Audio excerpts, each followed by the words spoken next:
Caramba, não tem nada pra fazer. Eu tô querendo ser o mais poderoso do mundo de multiversal, mas eu preciso ficar mais forte que os criadores.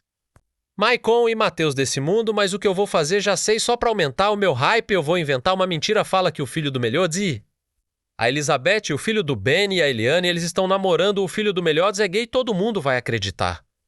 Em mim até o Cartoon Volts e Morning estavam ficar no meu lado capa capa capa.